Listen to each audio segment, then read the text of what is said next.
Buenas noches, buenos días, buenas tardes. Mi nombre es José Francisco Hernández Hidalgo. Soy consultor y asesor, especialista en el área de contabilidad, en el área de finanzas y en el área tributaria. El día de hoy estaremos viendo lo que es, ¿verdad? Parte de lo que es la ley 822, ley de concentración tributaria, en la parte de renta de trabajo. Todo lo relacionado con el IVA de salario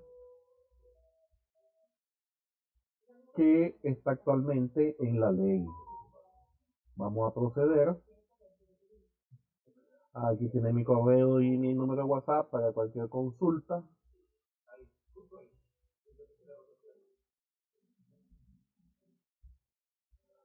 Ok.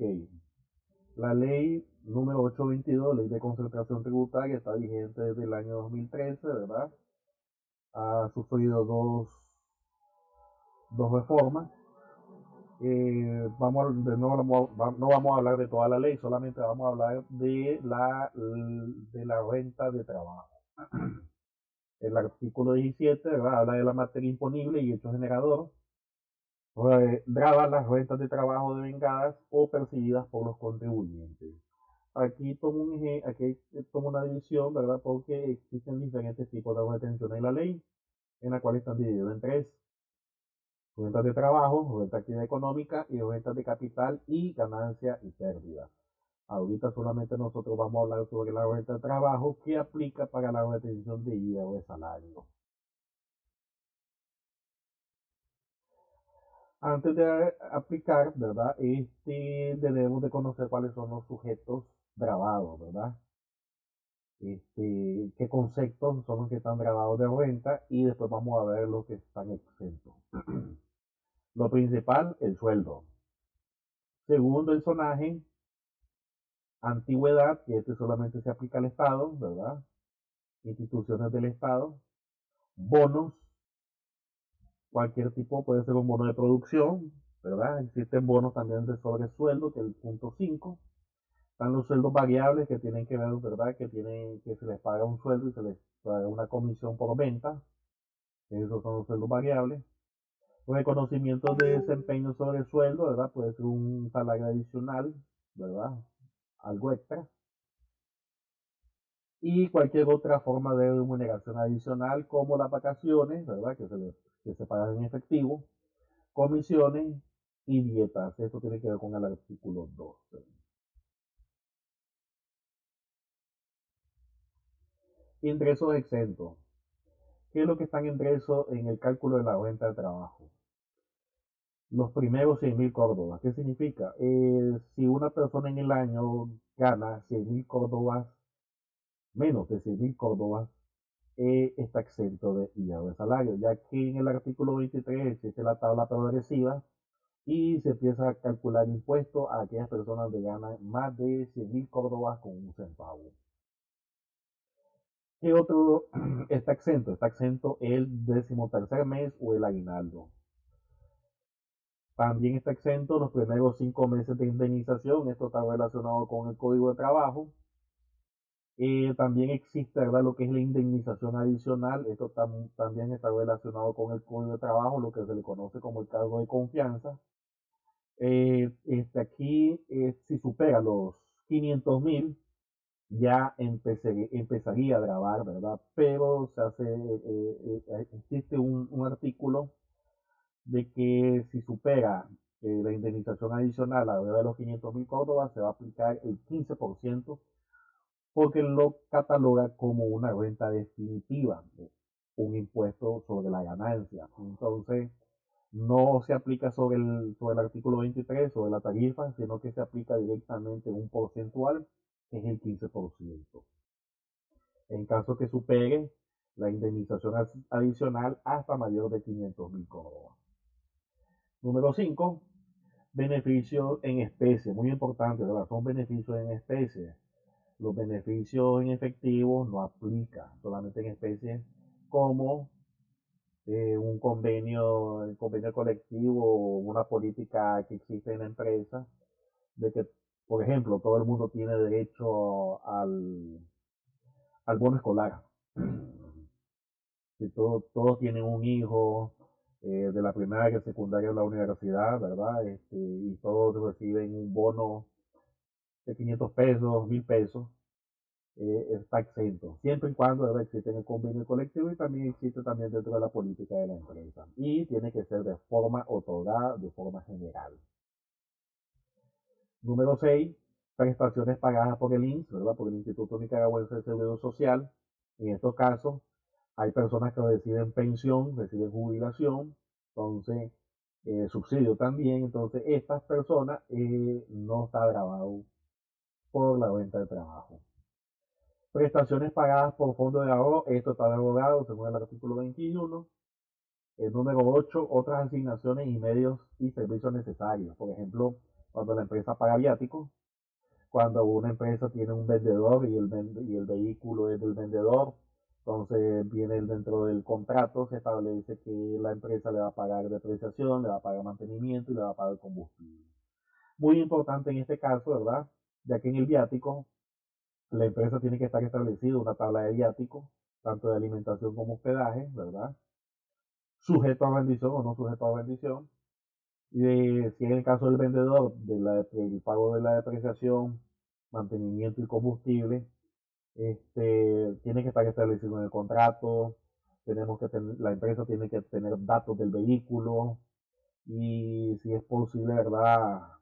Para tener más soporte de que realmente está utilizando este servicio y se le está pagando combustible, depreciación, ¿verdad? Como un historial de viaje.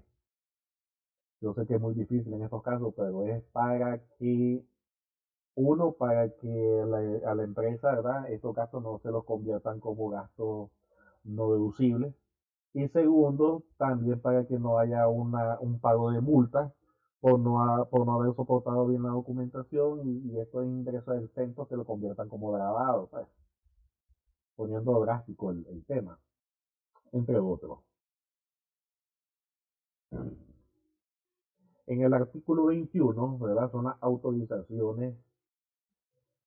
Existe en la ley, a partir del 2024, en el artículo 21, de que yo me puedo deducir parte del IVA siempre y cuando lo soporte, ¿verdad?, con documentos que equivalgan al 25% sobre facturas de gastos de educación y salud, pero esto tiene que estar autorizado por la DGI, o sea, que yo como persona asalariada voy a la DGI, presento mi documentación, que tengo derecho a una deducción del 25%, entonces vienen ellos, lo aprueban, lo revisan y me dan una nota de crédito, esa nota de crédito se lo dan a la empresa y ya se te reduce de mierda. Sin embargo, esto no es una costumbre, ya que el que tiene que aprovechar de este beneficio tiene que estar inscrito como asalariado, entonces casi no se aprovecha este beneficio. Deducción autorizada, el 7% de la seguridad social, que equivale al INS laboral. Y el aporte de fondo de ahorro, esto está derogado a partir de la ley 987 del año 2019. ¿Quiénes están obligados a efectuar retenciones de hierro de salario? Artículo 25. Pues todas las personas que tienen levantada la obligación de retenciones de hierro de salario, personas naturales jurídicas, ¿verdad? O sea, agentes retenedores tienen que estar inscritos en la DGI, entonces ellos son los únicos que nos pueden retener y ellos posteriormente realizan el pago. Esto lo establece el artículo 25. Cuando liquidar, declarar y entregar el hierro de salario, que es la renta de trabajo. Según el artículo 25, primer numeral, cuando la renta bruta agravable anual del trabajador del periodo fiscal completo exceda el monto máximo de 100.000 córdobas, es lo que estamos hablando. Si la persona gana de menos de 100.000 córdobas al año, está exento, siempre y cuando ya con la deducción del INS, ya sea de forma anual o su equivalencia mensual. Entonces, por eso se establece, ¿verdad?, que está exento de forma mensual si percibe 8.333.33 córdobas al mes o 100.000 al año, que es la equivalencia entre 12 de los 8.333. Numeral 2. cuando la renta bruta agravable mensual del trabajador del periodo fiscal incompleto exceda del equivalente mensual al monto máximo permitido. Aquí es muy importante, ¿verdad? Con un trabajador de periodo fiscal incompleto. ¿Qué significa? Que entró en diciembre, no normalmente. Entró en diciembre entró, va a ganar 20.000 pesos. Claro, no va a calcular los 100.000, ¿verdad? Porque solamente entró, solo tiene diciembre. El periodo fiscal es de enero a diciembre. Sin embargo, en el numeral 2 habla si no excede, ¿verdad? El equivalente mensual al monto máximo. ¿Y cuál es el equivalente mensual? Son los 8.333. O sea que independientemente que, aunque él no acumule los 6.000 al año, pero sí supere los 8.333, tengo que aplicarle la deducción establecida. Okay. Numeral 3 del artículo 25. Cuando la renta bruta agravable del trabajador incluya rentas variables, deberá hacerse ajustes de las retenciones mensuales correspondientes para garantizar la deuda tributaria anual. ¿Qué significa? Cuando el trabajador reciba salario variable, digamos que un mes gana 10.000, después gana 20.000, después gana 5.000, después gana 8.000, o sea, variable, hay que irlo ajustando mensualmente.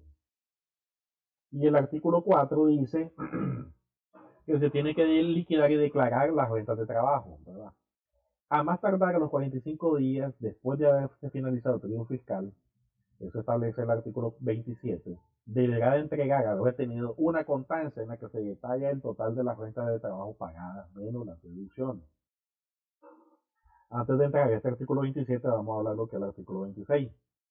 La responsabilidad solidaria.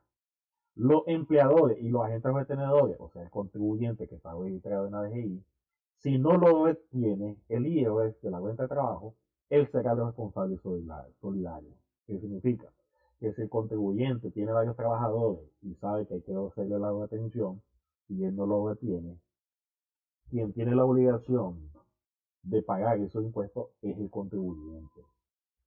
Esto es a la hora de una multa, ¿verdad? No es que va a venir, viene la DGI, multó a la empresa, viene la empresa y se lo va a cobrar a los trabajadores. No, ya esto se convierte en una responsabilidad solidaria y el responsable es el contribuyente, en este caso el empleador.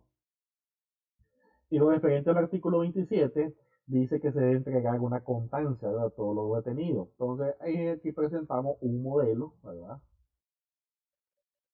No dice, ¿verdad? En la ley 822 solamente establece un modelo de retención.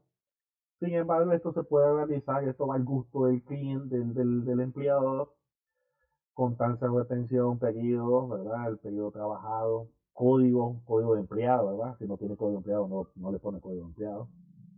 Nombre y apellido, la posición que ocupa, la cédula de identidad, el nombre de la empresa del retenedor, ¿verdad? El contribuyente, el número de RUC, qué ciudad, teléfono y los meses, todos los meses que se le pagó, cuánto es lo que se le pagó, la deducción del INSS, ¿verdad? Que es el 7%. Entonces viene la base imponible, que es la resta, en base a esto es que se calcula el IVA de salario, la suma retenida mensualmente y el acumulado que de cada mes que va sumando. Y el agente, la firma y sello del empleador y el recibir conforme del trabajador o el empleado. Esto se debe entregar cada 45 de los 45 días posterior a lo finalizado el periodo fiscal. Si el periodo fiscal es de enero a diciembre, entonces esto lo tengo que estar entregando el 15 de febrero del año siguiente. Continuando con el artículo 23, tenemos lo que es la tabla progresiva. La tabla progresiva tiene 5 rangos de salario. La primera posición es desde 1 centavo a 100.000, la segunda posición es de 100.000 con 1 centavo a 200.000, de 200.000 a 350.000, de 350.000 a 500.000 y aquellas personas que ganan más de 500.000, ¿verdad? La posición 5. De acuerdo a ese rango de salario, yo voy a aplicar un sobreexceso. De acuerdo a ese rango de salario, yo voy a aplicar un porcentual entre el 0 al 30%, y de acuerdo también al rango salarial voy a aplicar un impuesto base. Por ejemplo, si la persona gana 250.000 pesos, está ubicado en el tercer rango, en la tercera línea, porque está en el rango entre los 200.000 y 350.000. A eso le voy a restar los 200.000, le aplico el 20% y le sumo el impuesto base. Ya lo vamos a ver con el siguiente ejemplo, posterior a cómo es el procedimiento, ¿verdad? Según el reglamento, este es el reglamento ya de la ley 822, en el artículo 19 nos habla de la gestión del impuesto. En relación a un trabajador, ¿verdad?, que gane un salario fijo y tiene periodo fiscal completo, ¿verdad?, que es lo que nos establece el numeral 1 del artículo 25, dice que al salario mensual bruto se le debe estar las deducciones autorizadas, que es el INS, para obtener un salario neto. A este salario neto se le debe multiplicar por 12 para conocer la expectativa anual. A esa expectativa anual se le aplicará una tarifa progresiva establecida en el artículo 23, que es la tabla, para obtener el monto del IVA anual, y después esto se va a dividir entre 12 para determinar su retención mensual. Ok, vamos a ver el ejemplo. Tenemos dos ejemplos, ¿verdad? El ejemplo 1, esta persona gana 13.000 Córdoba. El INS 910. Salario mensual 12.090. Esta es la base, 12.090. A esta base yo lo multiplico por 12 para conocer la expectativa anual, son 145.000. A esto me tengo que ir a la tabla del artículo 23, me ubico en qué rango de salario y me dice que le tengo que restar el sobreexceso, 100.000. Entonces me da un resultado de 41.080. A esto le aplico el porcentual, me dice que el 15%. Se lo calculo y me da un sobreexceso de 6.762. A esto le sumo el impuesto base, que es 0, y el IVA anual en el año yo le tengo que deducir 6.662 Córdoba. Pero como lo tengo que dividir en 12 meses, porque esta es la aplicación del mes de enero, entonces yo le voy a aplicar una deducción en enero y todos los meses, siempre y cuando no haya un cambio en el salario, de 563.50 Córdoba. Ahí tenemos otro ejemplo. Este otro ejemplo, esta persona gana superior, gana 30.000. El INS laboral y el salario neto va a ser de 27.900. ¿De dónde se calcula? Se calcula de los 30.000 menos el INS, me da 27.900. Esta va a ser mi base de cálculo. Esto siempre continuando con el método de aplicación, dice que lo tengo que multiplicar por 12 para conocer mi expectativa anual. Esto me va a indicar que él va a ganar 334.800, ¿verdad? Como base. A esto me ubico en la tabla y lo voy a ubicar en el rango entre los 250.000 y 350.000. Entonces me indica que el sobreexceso es 200.000. Y aplico la resta. La resta sujeta de 134.000. A esto le aplico el porcentual. Me voy a la tabla y me dice que el 20% me va a dar 26.960. Pero me indica que hay un impuesto base de 15.000. Se lo sumo y ese va a ser el IR salario anual, 41.960. Esto lo divido entre 12 y ese es lo que yo le voy a deducir en el mes de enero, 3.496. Ok.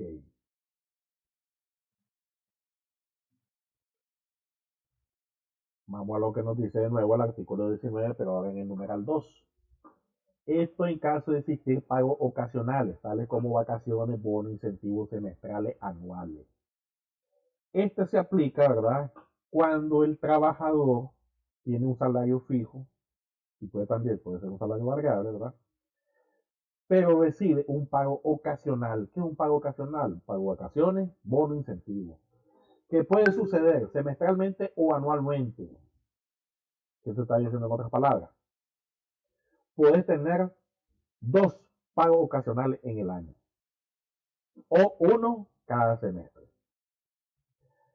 Entonces, ¿cómo lo calculo? Numeral A, la expectativa de salario anual conforme el numeral 1 al anterior, o sea, con el ejemplo anterior, se le va a adicionar el pago ocasional. O sea, que el procedimiento es el mismo. Lo único que yo voy a hacer es adicionar el pago ocasional y liquidarlo conforme la tarifa. ¿Qué es lo que yo voy a aplicar? La diferencia resultante de la retención. Entonces vamos a ver el ejemplo. Siempre con el ejemplo de los 13.000 del trabajador de los 13.000 Córdoba. Fíjense bien aquí, en el ejemplo 1 es igualito. Es lo mismo, mismo 13.000. Eso es lo que va a percibir de enero a diciembre. Pero ¿qué pasa? En cualquier mes del año va a recibir ahorita un pago de vacaciones. No importa el mes. No importa el mes, muchachos. Aquí solo pueden haber 1 o 2 pagos adicionales. 1 en forma anual o 2 de forma semestral. O sea, que en el año puedo tener solamente 2 pagos ocasionales. En este caso, va a recibir 13.000 de vacaciones. Normal, le aplico el INSS, pero aquí ya, ¿cuánto le voy a quitar? Entonces me voy de nuevo y yo ya tengo mi expectativa anual. La expectativa anual es de su salario, de los 13.000 pesos. Me voy aquí, la expectativa anual ya me lo está dando, los 145.080.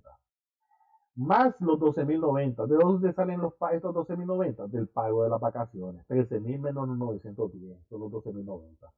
Entonces, de su expectativa anual le voy a sumar el pago adicional. Y eso me va a dar la nueva expectativa anual, 157.170.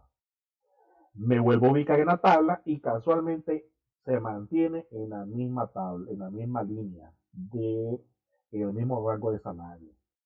Le aplico los menos 100.000, ahora la renta de 51.000, le aplico el 15.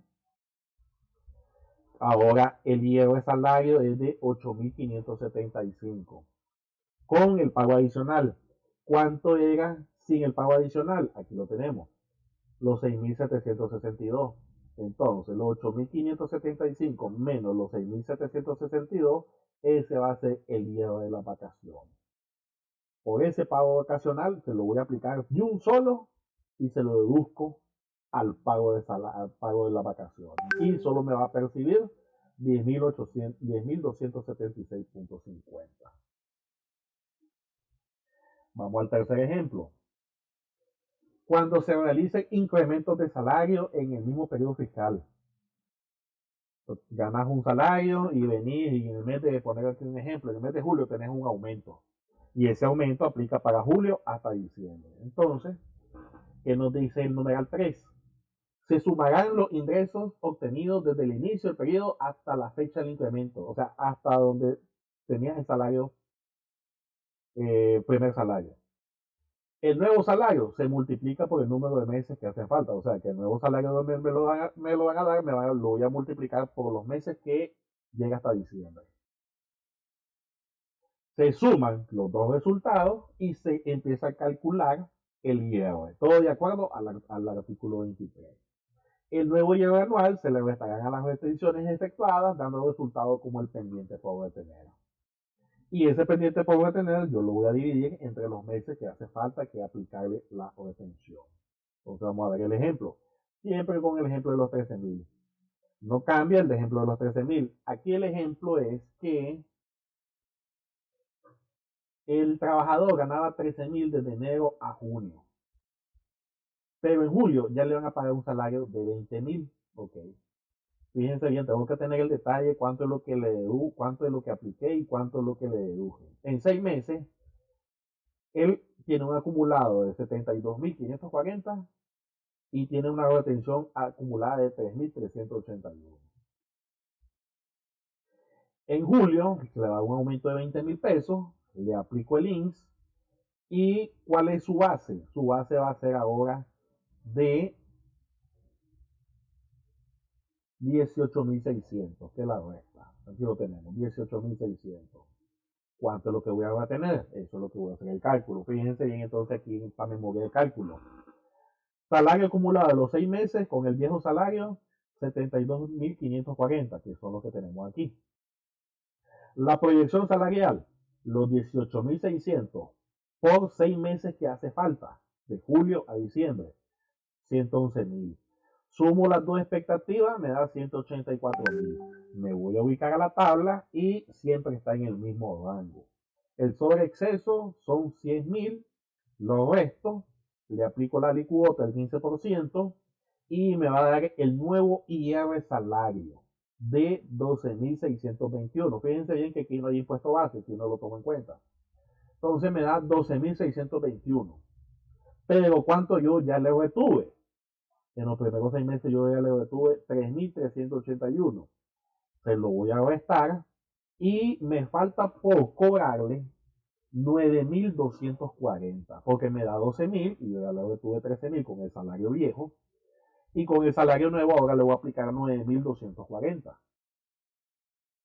Entonces, esto se lo voy a deducir en los 6 meses, lo divido entre 6 y su retención ahora va a ser de 1.540. Fíjense bien, ¿verdad? Que mensualmente era 563, pero como tuvo un aumento, ahora le voy a restar 1.540. Ok. Continuando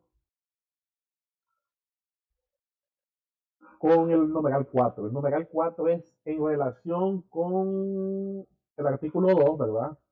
Seguido fiscal incompleto, la retención mensual se determinará conforme metodología indicada. O sea, si un trabajador entra en el mes de noviembre, en diciembre, se le va a aplicar el cálculo de retención de acuerdo al numeral 1, independientemente que no llegue a los más de 100.000 córdobas, se le va a aplicar la retención de acuerdo al numeral 1. Por poner un ejemplo, si lo contrato en noviembre y en diciembre y tiene un salario de 10.000 pesos, claro, acumulado solo son 20.000 pesos. Pero si yo hago la proyección, ¿verdad? Del artículo 1, que tengo que multiplicarlo por 12 y sucesivamente, sí me va a llegar. Entonces, independientemente de que haya tenido un periodo incompleto, yo tengo que siempre aplicarle la fórmula. En caso de que el trabajador se sienta que por 20.000 córdobas le hicimos una retención, ¿verdad?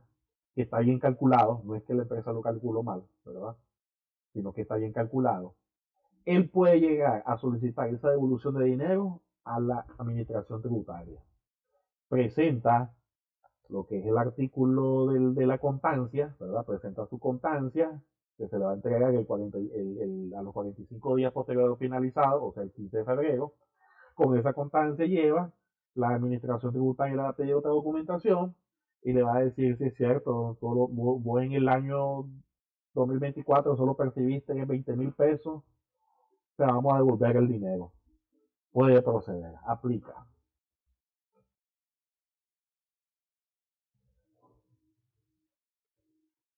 Gestión de impuestos, este es con el numeral 6. El numeral 6 es sobre el salario variable. Es el mismo procedimiento en base al numeral 1, con la diferencia que se va a ir sumando la renta neta para establecer la renta acumulada y ver los meses divididos, los meses transcurridos, para así después multiplicarlo por 12 y conocer cuál va a ser la tarifa, porque va variando. Como va a tener el salario variable, en un mes puede estar en la tarifa del 15%, en el siguiente mes puede estar en la tarifa del 30%, en el otro mes puede, porque pues salario variable. Vamos a ver el ejemplo. Y en este ejemplo, el mismo procedimiento, lo único que aquí que varía es lo siguiente, yo lo voy a explicar. Mes de enero, gana 10.000, el IX normal 700, salario neto, que esta es la base de cálculo, salario acumulado no hay, ¿verdad? Porque como el primer mes son los mismos 9.300. ¿Cuántos meses transcurridos? Solamente uno, porque el mes de enero. Sueldo, entonces se divide 9.300 entre 1, da lo mismo 9.300. A esto le multiplico el 12 y le aplico el mismo procedimiento. Mes de febrero, ya subió a 12.000. Deduzco el INS y ya mi base es 11.160. Aquí, como ya estoy en febrero, sí tengo que sumar los dos salarios. Los 9.300 más los 11.160 me da 20.460. Este es un acumulado. Lo divido entre los meses transcurridos. ¿Cuántos son los meses transcurridos? Son 2. Me da el promedio y a este promedio lo multiplico por 12 y aplico la misma fórmula. Fíjense aquí, sí que aquí el IR anual, ¿verdad? Se dispara de 3.414, pero yo ya le resté en el primer mes los 145. Entonces me falta por restarle son 3.269. Pero ahora no lo voy a dividir entre 12, lo voy a dividir en los meses que me hace falta. ¿Por qué? Porque ya le deduje enero, me falta deducirle 11 meses. Y lo divido entre 11 y me da los 297. Y así sucesivamente. Quiero irme al mes de abril, porque en el mes de abril hay un impacto muy grande. Gana 40.000 pesos. Fíjense que en todos los meses gana entre 10 y los 18. Aquí ganó 40.000. Mire el INS, cuánto pagó y la base de 37.000. Ya cuando voy a hacer el salario acumulado, tengo que sumar los 4 salarios. Fíjense bien que tenía un acumulado de 32.550 y al sumarle a abril 37.000, el doble, se me dispara el doble. Entonces yo tengo un acumulado de 69. Lo divido entre 4 porque son los meses que han transcurrido y tengo un promedio de 17.000. Fíjense los promedios de los meses anteriores, 9, 10, 10 y se disparó a 17. Esto lo tengo que multiplicar por 12. Cuando voy a expectativa anual, ya se me dispara a 209.000. Ya se me cambia de rango salarial. Entonces, aquí tenía un rango salarial y ahora va a pasar a otro rango salarial. Hago el cálculo, ¿verdad? El sobreexceso por el porcentual más el impuesto base.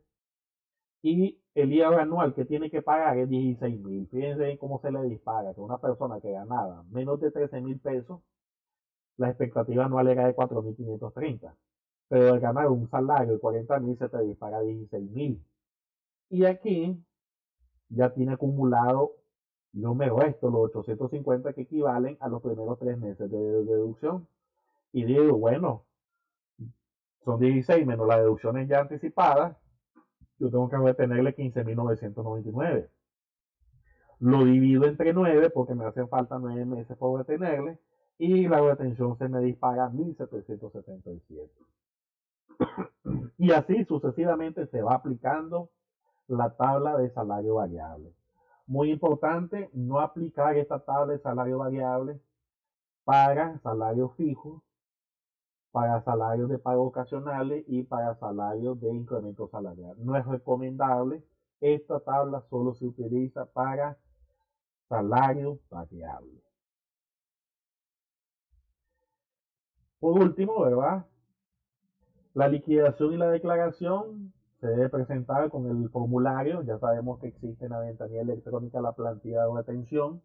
Ahí se va colocando a todos los trabajadores, pague o no pague, se colocan todos los trabajadores. No se debe exceder, ¿verdad?, el monto del impuesto a pagar. ¿Qué significa? Que si el cálculo del salario, la deducción son 100 córdobas, yo le tengo que quitar eso al trabajador, no le voy a quitar 200 ni 500, no, es 100 lo que me da la tabla. El agente retenedor, si se equivocó en su momento, tiene la obligación de devolver el dinero al trabajador. Las retenciones efectuadas en el mes deben ser liquidadas y declaradas en el mes. Si estamos en el mes de agosto, todo lo que yo deduje de salario en el mes de agosto lo declaro a más tardar el día 5 de septiembre y lo tengo que pagar el día 5 de septiembre. Muchas gracias, eso fue todo. Este es parte de mi currículum, ¿verdad? Soy licenciado en contabilidad pública, tengo una maestría en gestión y docencia universitaria, tengo dos maestrías cursando, una en León y una en Managua. Soy contador público autorizado, mi número es 2627, ahorita lo tengo en trámite de renovación. Soy miembro de Auditor Interno de Costa Rica, el número 56. También soy miembro del Instituto de Auditores Internos de Estados Unidos. Tengo la certificación SICO, ¿verdad? De oficial de cumplimiento 23139, emitido por el gobierno de España. Y también soy sujeto obligado por el Colegio de Contadores Públicos desde el año 2019 a través de la ley de 977. Entonces fue un gusto que le haya gustado el seminario. Se le agradece por haber visto el video y ahí le dan clic, ¿verdad? De gustar y suscribir para ver próximos videos. Muchas gracias.